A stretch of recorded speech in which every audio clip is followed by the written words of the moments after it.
Mas vamos ler o texto que está aqui. Vamos ler junto.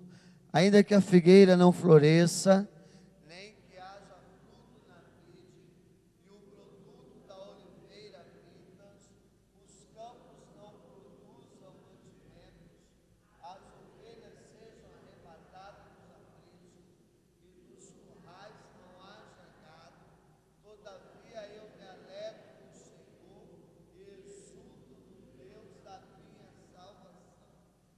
Semana passada nós falamos um pouco desse texto. Eu disse que eu continuaria falando hoje sobre Abacuque, capítulo 3, esse encerramento dessa oração do profeta Abacuque.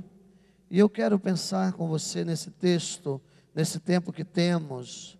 E eu quero iniciar dizendo a você, se Deus literalmente prometesse responder algumas perguntas suas nessa noite, o que você perguntaria a Deus?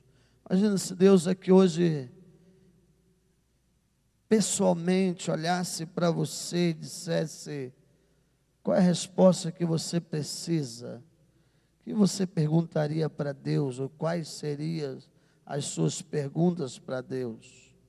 Que você tenha a perguntar ao Senhor nessa noite. Certamente nós temos muitas perguntas a fazer ao Senhor. E certamente alguns fatores influenciam as nossas perguntas, influenciaria a sua pergunta. O que você iria perguntar para Deus? Talvez a sua intimidade com Deus, o seu nível de relacionamento com Deus determine a sua pergunta. Entre a sua idade, o seu sexo, ou a circunstância que você esteja vivendo dentro da sua casa, dentro da sua família, dentro do seu emprego, dentro do seu trabalho, o momento que você está vivendo na sua história, certamente essas coisas influenciam naquilo que você tem a perguntar para Deus. Assim como isso influenciou muito a pergunta que Abacuque fez. Se você vê em Abacuque capítulo 1, ele foi influenciado, o contexto que ele estava vivendo, influenciou ele a fazer algumas perguntas para Deus. E perguntas essas muito relevantes para aquilo que ele estava vivendo, para aquilo que ele estava passando. Porque Abacuque viu a nação de Judá, a nação de Israel, sofrendo uma injustiça muito grande na mão daqueles que eram ímpios, na mão daqueles que não eram justos, não eram povo separado de Deus. Isso levou Abacuque a fazer algumas perguntas para o Senhor, e eu separei alguma delas feita no capítulo 1, pela versão NVI, se você, de repente, a sua estiver um pouco diferente. E uma das perguntas que Abacuque faz para o Senhor é: Senhor, até quando eu clamarei por socorro sem que o Senhor me ouça? Até quando eu oro e parece que o Senhor não vem na minha direção? Até quando até quando eu vou vir ao culto de oração orando pelos mesmos motivos e eu não vou ouvir a resposta do Senhor?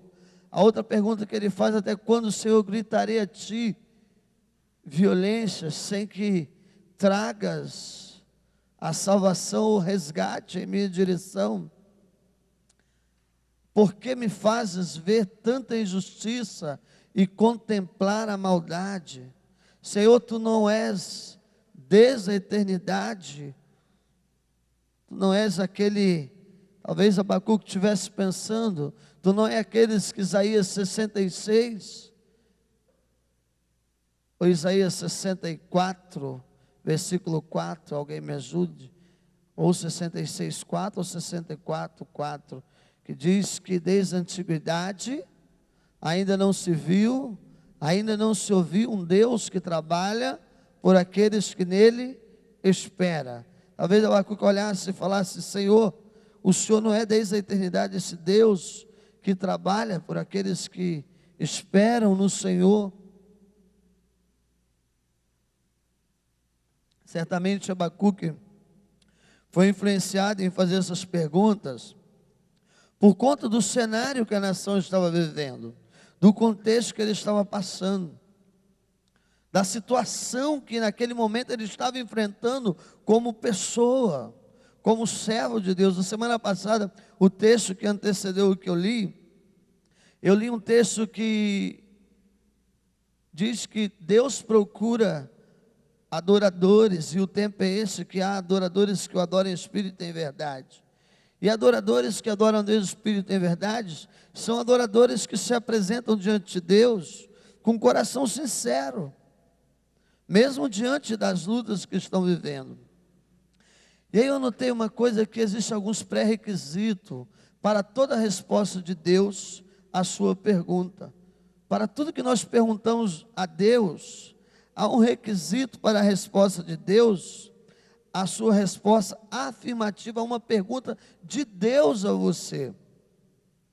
Antes de Deus responder as nossas perguntas, há uma pergunta de Deus a nós, e que precisa ser respondida de forma afirmativa por nós, para que Deus venha responder aquilo que nós estamos indagando ao Senhor. E a primeira coisa que nós precisamos responder a Deus é: você é filho de Deus comprometido com Ele, indiferente à resposta dEle? Eu vou te perguntar, você é filho de Deus pela resposta que você busca, sendo ela de forma positiva na sua vida, ou você é um filho comprometido, indiferente à resposta que Deus tem para você? Porque a resposta de Deus nem sempre vem em direção a que nós buscamos. Às vezes a gente vem com uma pergunta para Deus, como um filho de 10 anos, que diz assim: pai, eu quero um presente que custe 2.000. E ele já vem com a pergunta e com a resposta pronta, porque no coração dele, ele deseja que eu diga para ele o quê? Vamos lá comprar o videogame. Mas quando eu olho para ele e digo assim para ele: não, filho, o videogame não vem agora. Isso frustra. Mas isso não o torna, não quer dizer que ele não seja meu filho. E a pergunta que nós precisamos responder a Deus é: nós somos filhos comprometidos com Deus, indiferente à resposta que Ele tem para nós?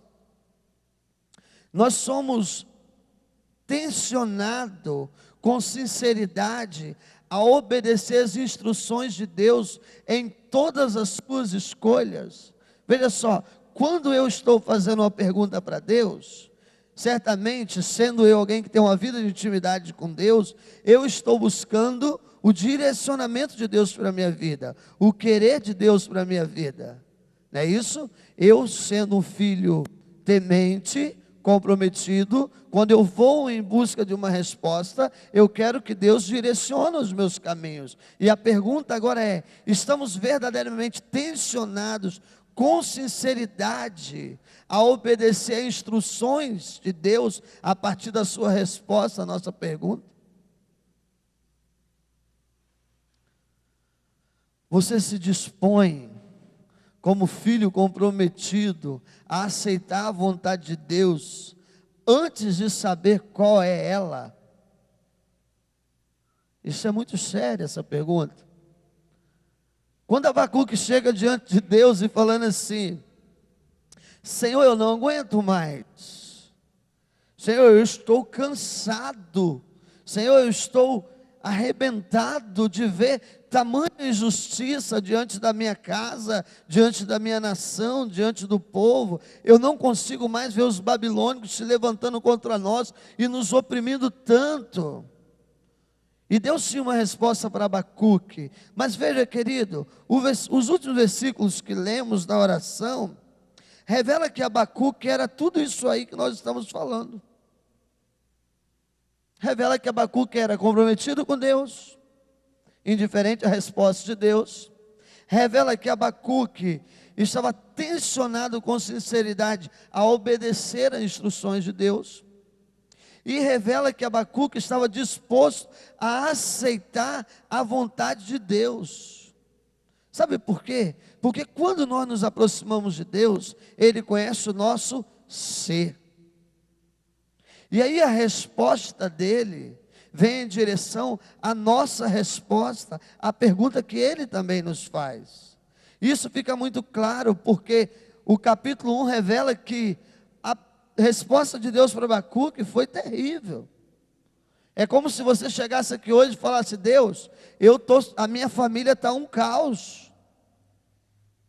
Eu não estou conseguindo mais conviver lá com tantas lutas. E aí Deus olhasse nos teus olhos e dissesse assim: então ouça o que eu vou dizer, está vindo coisas piores aí. É isso capítulo 1, é só você ler Abacuque, que Deus vai responder para Abacuque, fala: Abacuque, eu vou dar à nação de Judá uma justiça, que os babilônicos vão se levantar para levar esse povo cativo. Eu vou ainda fazer coisas maiores do que você tem visto, e coisas que você não vai compreender agora, que você não vai entender agora.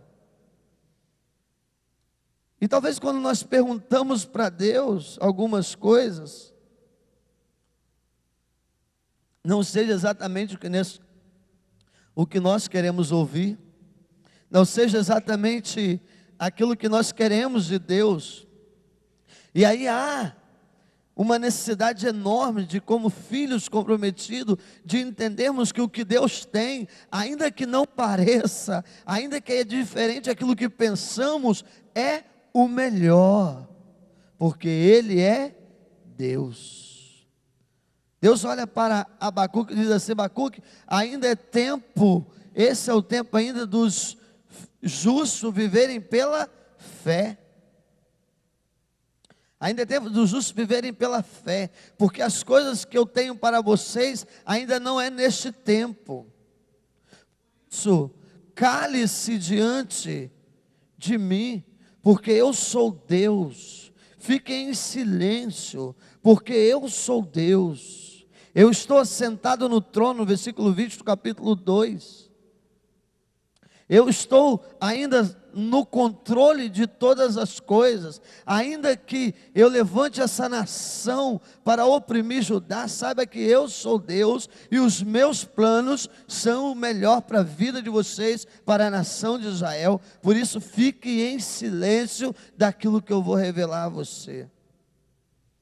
E aí, surpreendentemente, o texto diz que a partir do capítulo 3, se você ler toda a história,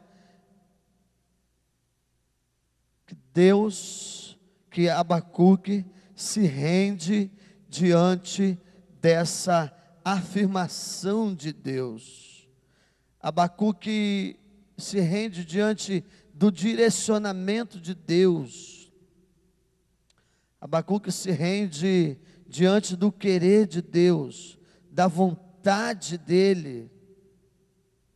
E agora ele começa fazendo uma oração de dizer: Deus, o Senhor está acima de todas as coisas. O Senhor é Deus, o Senhor é Deus temível entre as nações, Senhor dos senhores, Rei dos reis. Tu me formaste, como diz Davi, de uma forma assombrosamente maravilhosa,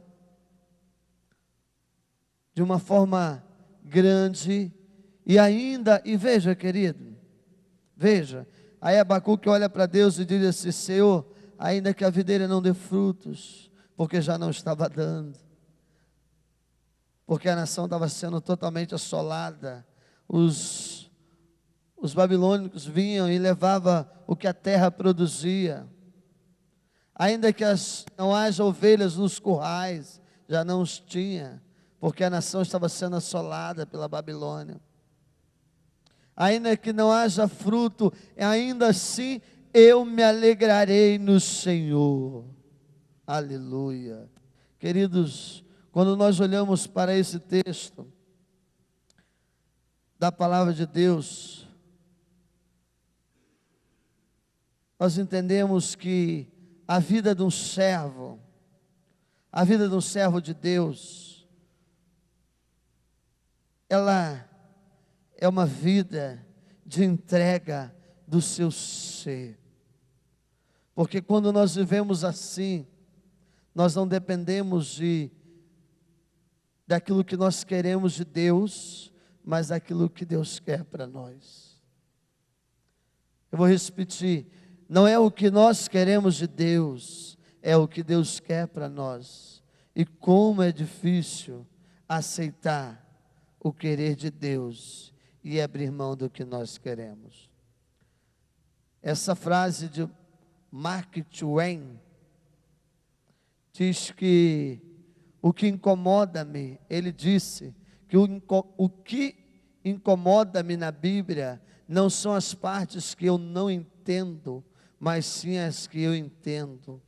Talvez uma linguagem dentro desse contexto que eu estou falando, o que te incomoda é a resposta que você tem ou é a resposta que você não tem. Porque à medida que nós entendemos a resposta de Deus para nós, isso deve nos inquietar, porque precisa nos inquietar a nos submeter a ela. Eu não sei se você consegue entender, porque às vezes nós estamos tão em busca de entender a vontade, a resposta de Deus, que Deus já respondeu há muito tempo, e isso não está nos inquietando, incomodando, e nós estamos sempre querendo a outra resposta, porque é que Deus tem dado, eu não aceito para a minha vida. Querido, o que tem incomodado você na palavra, na vontade de Deus, é o que você não tem entendido de Deus, ou é aquilo que você tem entendido e não tem conseguido cumprir? Ou é aquilo que você tem entendido e não tem conseguido se submeter? Quando Abacuque entende que o que eles estavam vivendo era propósito de Deus, ele se rende ao propósito do Senhor. Eu quero, irmãos, dizer uma coisa para você, retomar o texto que nós iniciamos na semana passada. A hora é, e a hora já chegou, em que os verdadeiros adoradores adorarão ao Pai em espírito e em verdade. A hora é, e a hora já chegou, em que os verdadeiros adoradores adorarão ao Pai em espírito e em verdade. Cada vez mais eu tenho entendido, igreja, irmãos em Cristo Jesus, que nós somos chamados a uma vida de intimidade com o Pai, pelo aquilo que Ele é, não pelo aquilo que Ele tem a nos dar. E Ele é Deus, Senhor dos senhores, Rei dos reis, aquele que criou o céu e a terra, aquele que vem contra a sua vida, aquele que um dia te alcançou pela morte do seu filho na cruz do Calvário. E essa deve ser a maior motivação da nossa vida, e dizer: Senhor, eis-me aqui, cumpre em mim a tua vontade, cumpre em mim o teu querer. É dizer, como Jó: Senhor, ainda que todas as coisas se foram, ainda que eu perdi tudo, ainda que não haja mais nada para mim te louvar, eu te adoro, porque o Senhor é Deus. É dizer, como Estevão, que enquanto morria e as pedras caíam sobre ele contemplava a glória de Deus, e ele dizia: Senhor, tenha misericórdia das pessoas, porque ela não sabe o que faz.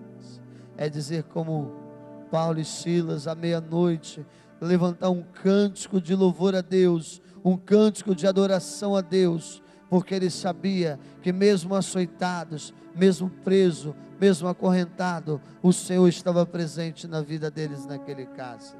Querido, nós estamos vivendo um tempo em que a igreja precisa chegar ao Senhor pelo aquilo que Ele é, pelo aquilo que Ele fez por nós, não pelo aquilo que Ele vai fazer, pelo resgate, pela cruz do Calvário, pelo derramamento do sangue do seu Filho na cruz. Você é convidado a chegar à presença de Deus e adorar ao Senhor e a render o seu coração na presença de Deus. Todos os dias, indiferente ao que você esteja vivendo, indiferente ao seu problema, mergulhe na intimidade com o Pai. Mergulhe no relacionamento com Deus, porque aí é que você vai encontrar refúgio, é aí que você vai encontrar o consolo, é aí que você vai encontrar a fortaleza. Às vezes nós achamos que Deus vai ser a nossa fortaleza quando Ele abrir uma porta de emprego gigante para nós. Às vezes nós achamos que Deus vai ser o nosso socorro quando Ele mandar um anjo de milagres na nossa vida. Mas nós não acreditamos que o socorro do Senhor será no dia que nós passarmos no vale. Porque ainda que eu passe pelo vale da sombra da morte, eu não temerei algum, porque o Senhor está comigo. Ainda que eu desça na cova dos leões, ali o Senhor estará comigo. Ainda que eu desça a fornalha de fogo, ali o Senhor estará comigo, porque Ele cumpre aquilo que Ele prometeu. Ele cumpre, e a promessa de Deus nas nossas vidas é que Ele cuidaria de nós até o último dia da nossa vida. Feche os teus olhos, querido, e fale com Deus nesse momento. Eu gostaria de perguntar para você de novo: qual é a pergunta que você tem mesmo para o Senhor hoje? O que você tem a perguntar a Deus? Abacuque disse: Senhor, até quando eu vou ver tanta injustiça? Qual é a tua pergunta? Talvez a tua pergunta esteja relacionada à sua vida pessoal, que você não consegue tomar uma direção na sua família, no seu emprego. Eu não sei qual é a tua pergunta, mas a pergunta que Deus faz para você: filho, você quer ser comprometido comigo? Indiferente à minha resposta, você está disposto a se submeter à minha direção para a tua vida, a viver uma vida de obediência a mim? Santo Deus, tenha misericórdia de nós, Senhor. Tenha misericórdia de nós, Jesus, pela tua palavra, Deus, que tem sido revelada a nós e nos torna indesculpável diante do Senhor, Pai. Deus, eu te louvo porque a tua palavra tem mexido todos os dias com a minha vida, Senhor. E eu peço que em nome de Jesus o Senhor mexe com as nossas estruturas, Pai. Que, ó Deus, em cada vida que haja uma entrega de comprometimento, de lealdade. Que haja mulheres e homens íntegros, justos, tementes ao Senhor, Pai. Debalde não pelo aquilo que tem alcançado, mas pelo aquilo que o Senhor é. Que, ó Deus, nós sejamos, ó Deus, orgulho do Senhor, Pai, assim como Jó foi. Que o Senhor possa olhar para esta igreja e encontrar Jó no meio de nós, homens que orgulham o coração do Senhor pela postura, pelo posicionamento, indiferente às circunstâncias de nossas vidas. Não nos deixe nos afastar dos teus caminhos, Senhor, e que a tua justiça se estabeleça sobre o teu povo, Pai, e que nós voltemos os nossos corações para o Senhor, assim como Israel, ó Deus, assim como aquela nação que depois de enfrentar, ó Deus, o exílio, restaurou a adoração com o Senhor, deixou se desviar, ó Deus, por caminhos, ó Deus, contrários à tua vontade, Deus. Nós queremos restaurar o nosso relacionamento pessoal com o Senhor, Pai. Fortaleça-nos, ó Deus, como teus filhos, Pai, para que assim possamos seguir em frente, em meio aos dias difíceis que temos vivido. Abençoe as famílias aqui, abençoe os lares aqui representados, que o amor do Senhor esteja sobre nós, em nome de Jesus, em nome de Jesus. Eu quero encerrar com você, mais uma vez lendo esse texto, e que esse texto não seja apenas uma leitura sua, que não seja apenas um acompanhar de uma leitura, mas que você possa dizer isso com toda a sinceridade do seu coração. Se você quiser ler, eu quero convidar você a ler comigo e tomar posse dessa palavra, porque os dias são maus. Ainda que a figueira não floresça, nem haja fruto na vide,